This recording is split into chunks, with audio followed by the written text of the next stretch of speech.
বছরের ২ মাস পার হলেও অনেক শিক্ষার্থীর হাতে মাত্র ২-১টি বই। ফুল সেট বই না পাওয়ায় জোড়াতালি দিয়ে চলছে পড়াশোনা।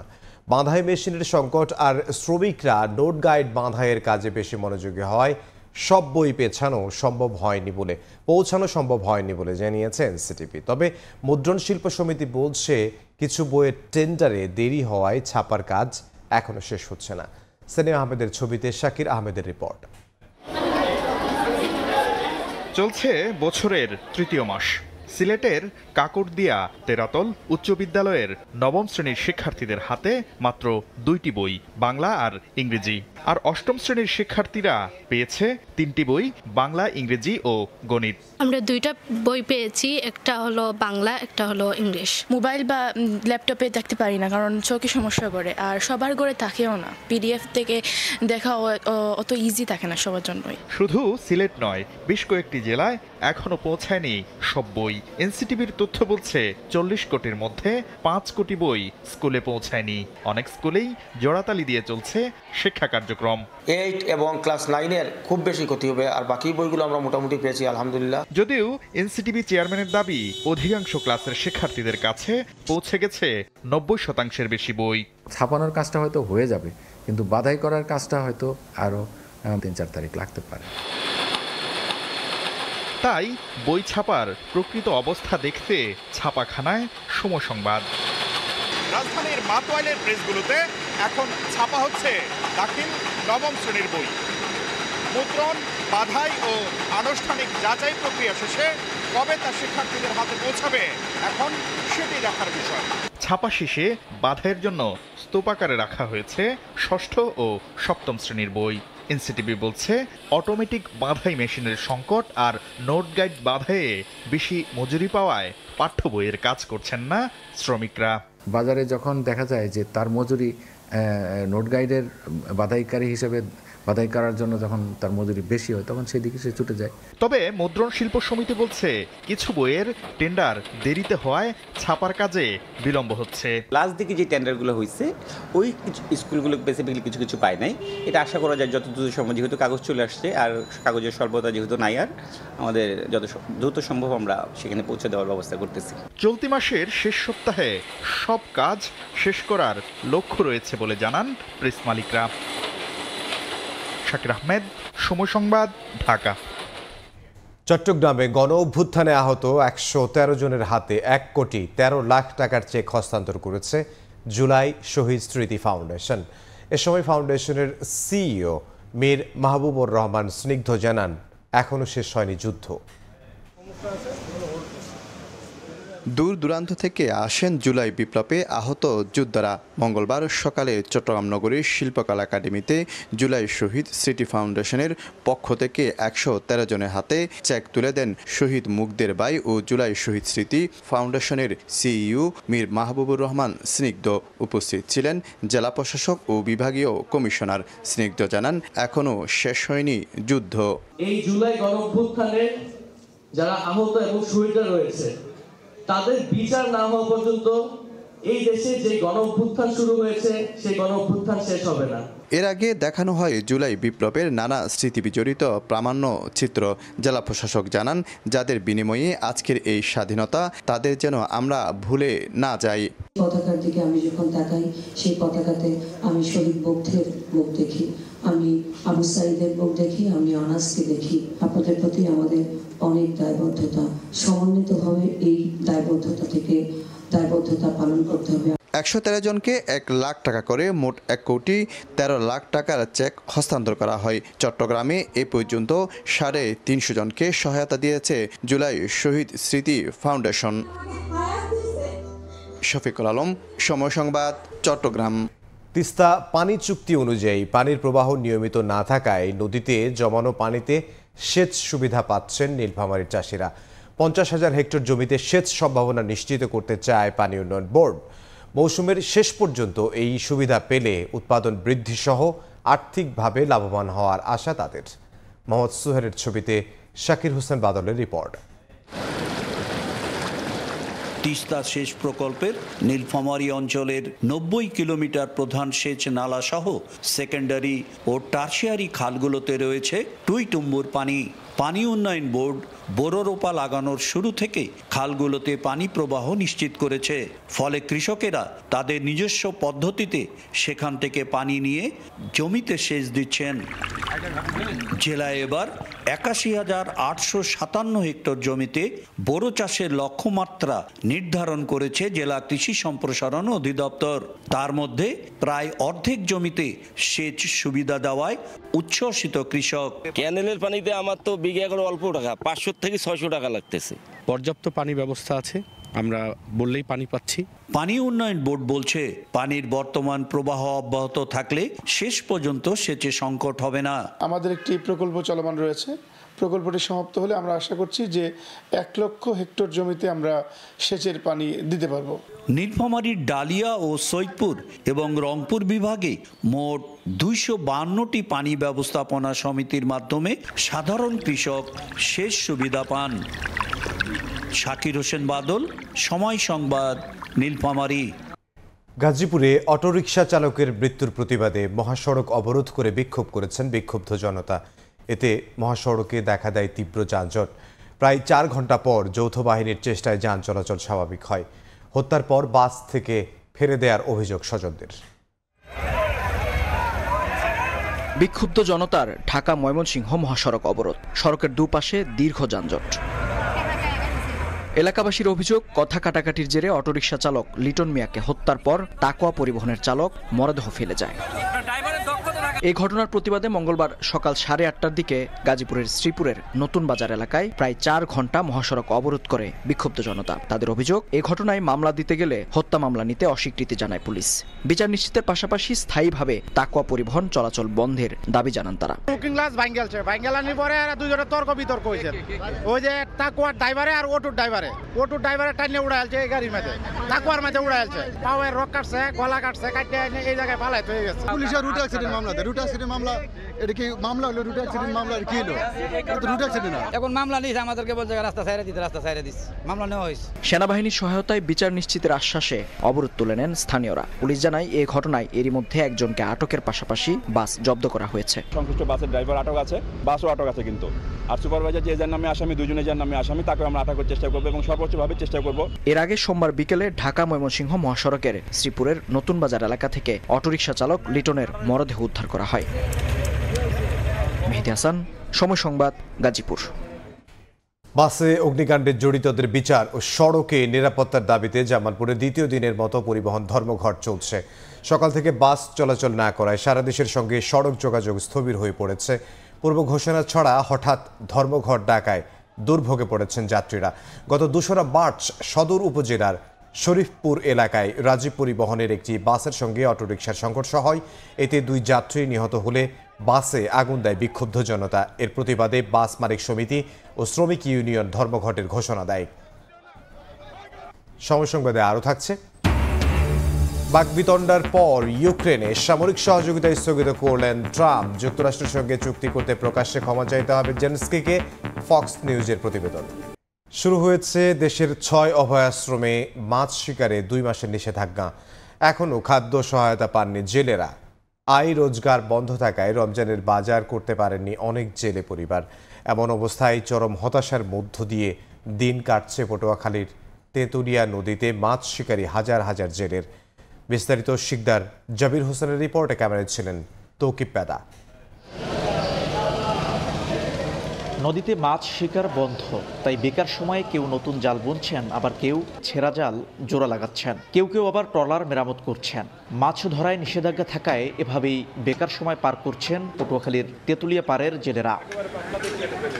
নিষেধাজ্ঞার এই সময়ে খাদ্য সহায়তা হিসেবে নিবন্ধিত প্রতি জেলেকে 2 মাসের জন্য 40 কেজি করে 80 কেজি চাল দেওয়ার কথা, কিন্তু খাদ্য সহায়তার চাল না দিয়েই 1 মার্চ থেকে চলছে নিষেধাজ্ঞা। তাই রমজানের শুরুতেই বড় ধরনের ধাক্কার কবলে পড়তে হলো বেকার জেলে পরিবারের। অনেকেই রমজানের বাজার করতে হিমশিম খাচ্ছেন। হাট বাজার করে খামই রমজান মাসে, আমাগো এরকম কোনো পরিস্থিতি নাই। প্রত্যেক যে অবরোধে আমরা চাল পাই, সেই চালটা এখনো পর্যন্ত পাই নাই। জেলেরা জানান বছরে ৩-৪ বার নিষেধাজ্ঞা থাকে মাছ শিকারের উপর। এ সময় সরকারের পক্ষ থেকে বেকার জেলেদের জন্য খাদ্য সহায়তা বরাদ্দ থাকলেও প্রতি বছরই তা বিতরণ করা হয় শেষ দিকে।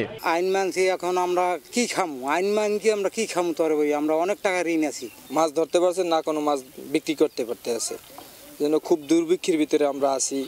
মৎস্য বিভাগ বলছে ইলিশের প্রজনন বৃদ্ধির লক্ষ্যে দেশের ৬টি অভয়াশ্রমে মার্চ ও এপ্রিল 2 মাসের জন্য সব ধরনের মাছ শিকারের নিষেধাজ্ঞা জারি করে সরকার। এর মধ্যে পটুয়াখালীর রাঙ্গাবালী উপজেলার চর রুস্তম থেকে ভোলার ভেদুরিয়া পর্যন্ত তেঁতুলিয়া নদীর 100 কিলোমিটার এলাকাকে অভয়াশ্রম হিসেবে চিহ্নিত করা হয়। এই আইন যারা মানবে এবং যারা নিবন্ধিত জেলে, সরকার তাদের পক্ষ হয়ে আপনার 2 বার 80 কেজি করে 2 বার ভিজেপ চাল প্রদান করা হবে এবং যারা অনিবন্ধিত জেলে তাদের নিবন্ধনের আওতা নিয়ে হবে। আর এই যে ভিজেপ চালের আওতা আনা হবে যারা নিবন্ধিত জেলে, তারা এই চালের সুযোগটা পাবে।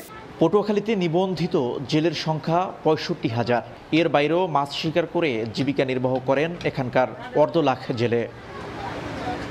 শিকদার জাবির হোসেন, সময় সংবাদ, পটুয়াখালী। কৃষি বিপণন অধিদপ্তর নির্ধারিত চলতি মৌসুমে আলুর কোল্ড স্টোরেজ ভাড়া কেজি প্রতি 6 টাকা 75 পয়সা প্রত্যাখ্যান করে রংপুরে প্রতিবাদ সমাবেশ ও স্মারকলিপি দিয়েছে রংপুর জেলা আলু চাষি ও ব্যবসায়ী সমিতি। দুপুরে জেলা প্রশাসকের কার্যালয়ের সামনে বিক্ষোভ সমাবেশ করা হয়। এ সময় আলু চাষি ও ব্যবসায়ী নেতারা বলেন, চলতি মৌসুমে এমনিতেই আলুতে লোকসান গুনতে হবে তাদের, তার উপর হিমাগার ভাড়া বাড়ানো মরার উপর খাড়ার ঘা হয়ে দাঁড়িয়েছে।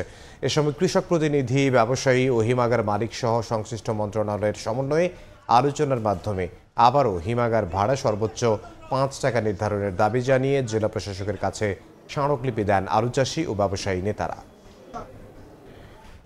ইটভাটা চালু রাখার দাবিতে দেশের বিভিন্ন এলাকায় সড়ক অবরোধ ও বিক্ষোভ করেছেন মালিক শ্রমিকরা। সকালে মেহেরপুর, নীলফামারী, যশোর ও গাইবান্ধা সহ বেশ কয়েকটি জেলায় ও কর্মসূচি পালন করা হয়। এতে কয়েকশো ইটভাটা মালিক ও শ্রমিকরা অংশ নেন।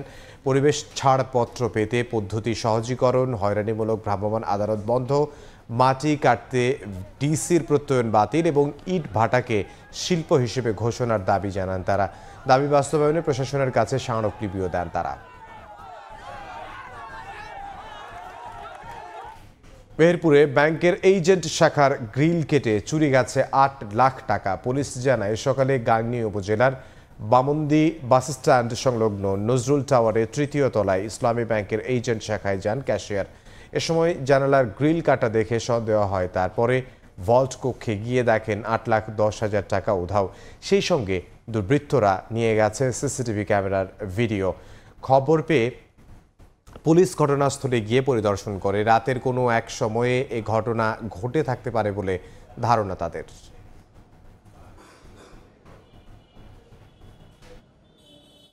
গ্রিল কাটছে, গ্রিল কাটার পরে আমাদের ভোল্টের যে দরজা সেটাও ভাঙছে, যে কোনো একটা ধারালো হ্যাক্স ব্লেড বা কিছু মানে ডিল দিয়ে ওটা ভাঙছে, ভোল্ট ভাঙছে, ভেঙে ভোল্টের টাকা যা ছিল সেগুলো সব নিয়ে গেছে। সাথে আমাদের ডিভিআর এবং যে মানে রেকর্ড সিসি ক্যামেরা ডিভিআর এগুলো তারা নিয়ে গেছে। রমজান উপলক্ষে ময়মনসিংহে কম দামে গরুর মাংস ও ডিম বিক্রি কার্যক্রম শুরু হয়েছে। সকালে এ কার্যক্রমের উদ্বোধন করেন জেলা প্রশাসক। পরে লাইনে দাঁড়িয়ে মাংস, ডিম কেনেন ক্রেতারা। এ সময় প্রতি কেজি গরুর মাংস 650 টাকা ও 1 ডজন ডিম বিক্রি করা হয় 110 টাকায়। বাজারের চেয়ে অনেকটা কম দামে কিনতে পেরে খুশি ক্রেতারা। চিনি, দুধ সহ আরও পণ্য যুক্ত করার আহ্বান জানান তারা। প্রতি মঙ্গলবার ও বুধবার এই কার্যক্রম চলবে বলে জানায় কর্তৃপক্ষ। খোলা সয়াবিন তেল প্রতি লিটার খুচরা পর্যায়ে 160 টাকা দাম নির্ধারণ করেছে চট্টগ্রাম জেলা প্রশাসনের টাস্কফোর্স কমিটি।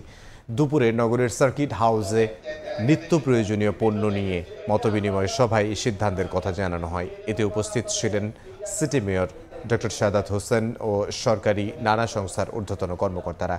এতে আমদানি পর্যায়ে 153, খাতুনগঞ্জে পাইকারি পর্যায়ে 155 টাকা নির্ধারণ করে দেন তারা। এপ্রিলের 10 তারিখ পর্যন্ত এই সিদ্ধান্ত চট্টগ্রামের জন্য বলবৎ থাকবে।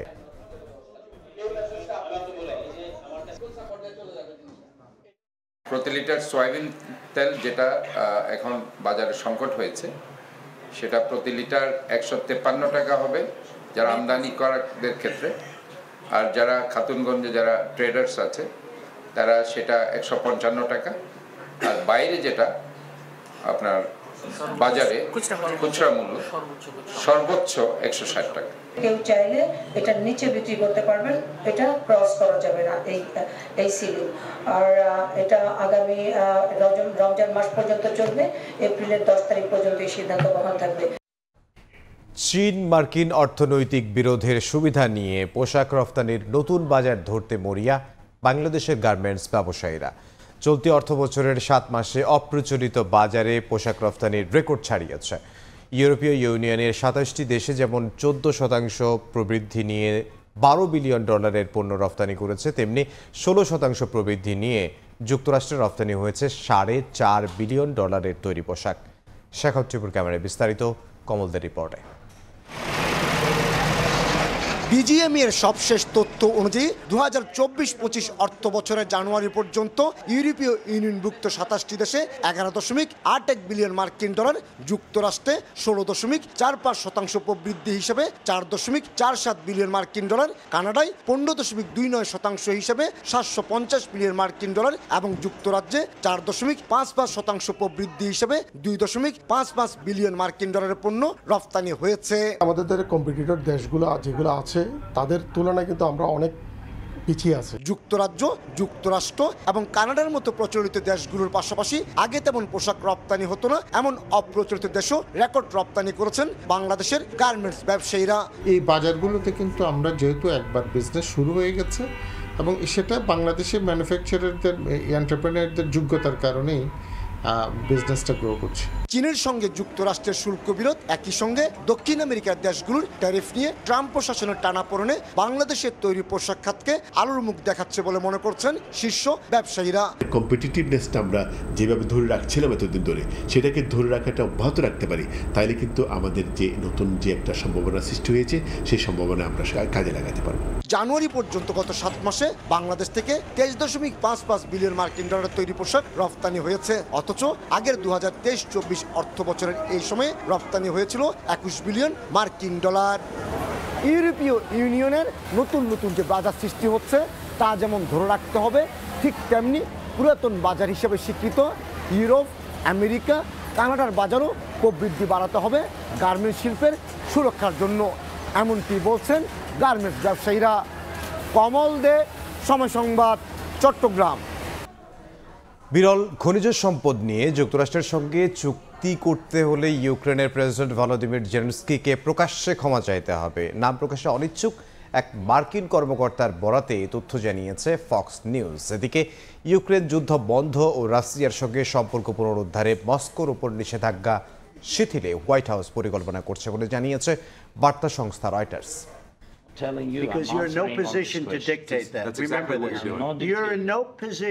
গেল শুক্রবার হোয়াইট হাউসে বৈঠকে গণমাধ্যমের সামনেই মার্কিন প্রেসিডেন্ট ডোনাল্ড ট্রাম্প ও ভাইস প্রেসিডেন্ট জেডি ভ্যান্সের সঙ্গে বাক বিতণ্ডায় জড়ান ইউক্রেনের প্রেসিডেন্ট ভলোদিমির জেলেনস্কি। এর জেরে ভেস্তে যায় কিয়েভ ও ওয়াশিংটনের বিরল খনিজ সম্পদ নিয়ে চুক্তির বিষয়টি। সে ঘটনার উত্তাপ এখনও কমেনি। খনিজ সম্পদ নিয়ে যুক্তরাষ্ট্রের সঙ্গে চুক্তি করতে হলে ওভাল অফিসের ঘটনার জন্য জেলেনস্কিকে প্রকাশ্যে ক্ষমা চাইতে হবে বলে জানায় ফক্স নিউজ। নাম প্রকাশে অনিচ্ছুক মার্কিন এক কর্মকর্তার বরাতে এ তথ্য জানায় সংবাদ মাধ্যমটি। ফক্স নিউজের প্রতিবেদক পিটার ডুসি দাবি করেন, মার্কিন এক জ্যেষ্ঠ কর্মকর্তা তাকে জানিয়েছেন খনিজ চুক্তি ইস্যুতে কিছুই হবে না যতক্ষণ না জেলেনস্কি তার আচরণে ক্ষমা চান। রোববার বিবিসিকে দেয়া সাক্ষাৎকারে আবারও আলোচনায় বসার আগ্রহ প্রকাশ করেন ইউক্রেনের প্রেসিডেন্ট। যুক্তরাষ্ট্রের সঙ্গে চুক্তি করতেও প্রস্তুত বলে জানান তিনি। এরপরই মার্কিন কর্মকর্তার বরাতে এ তথ্য জানালো ফক্স নিউজ। জেলেনস্কি ট্রাম্প ও ভ্যান্সের কাছে মাথা নত করবেন না। এদিকে ইউক্রেন যুদ্ধ বন্ধের পাশাপাশি রাশিয়ার সঙ্গে সম্পর্ক পুনরুদ্ধারে মস্কোর ওপর নিষেধাজ্ঞা শিথিলে হোয়াইট হাউস পরিকল্পনা করছে বলে জানিয়েছে বার্তা সংস্থা রয়টার্স। মার্কিন সূত্রের বরাতে এ তথ্য জানায় সংস্থাটি। সূত্রের তথ্য মতে হোয়াইট হাউস পররাষ্ট্র এবং অর্থ বিভাগকে একটি তালিকা প্রস্তুত করার নির্দেশ দিয়েছে, যেগুলো শিথিল করা হতে পারে। আগামীতে মার্কিন কর্মকর্তারা রুশ প্রতিনিধিদের সঙ্গে আলোচনায় বিষয়টি উত্থাপন করতে পারেন বলেও জানায় ওই সূত্র। এরই মধ্যে রাশিয়ার বেশ কয়েকজন অলিগার্ক, ব্যক্তি ও প্রতিষ্ঠানের ওপর নিষেধাজ্ঞা প্রত্যাহার যুক্তরাষ্ট্র একটি প্রস্তাব তৈরি করছে বলে জানা গেছে। রাইসা জান্নাত, সময় সংবাদ। এ পর্যায়ে শীর্ষ সংবাদগুলো জানিয়ে দিচ্ছে আরো একবার। ৭১-২৪ শহীদদের শ্রদ্ধা জানিয়ে এনসিপির সাংগঠনিক কার্যক্রম শুরু। দ্বিতীয় প্রজাতন্ত্র প্রতিষ্ঠায় কাজ করার ঘোষণা। হাসিনার বিচারের আগে নির্বাচন নয়। দ্রুত বিচার ট্রাইব্যুনালে শেখ হাসিনার বিচার চান মির্জা আব্বাস। বললেন, নির্বাচন পেছানোর কোনো অজুহাত তৈরি করা যাবে না। দেশকে অস্থিতিশীল করতে চক্রান্তের অভিযোগ। এবং বাংলাদেশে মব জাস্টিস ও নারীর প্রতি সহিংসতার স্থান নেই। চাঁদাবাজি বন্ধেও কঠোর সরকার, জানালেন রিজওয়ানা। উপদেষ্টা পরিষদে 2000 চিকিৎসক নিয়োগের সিদ্ধান্ত।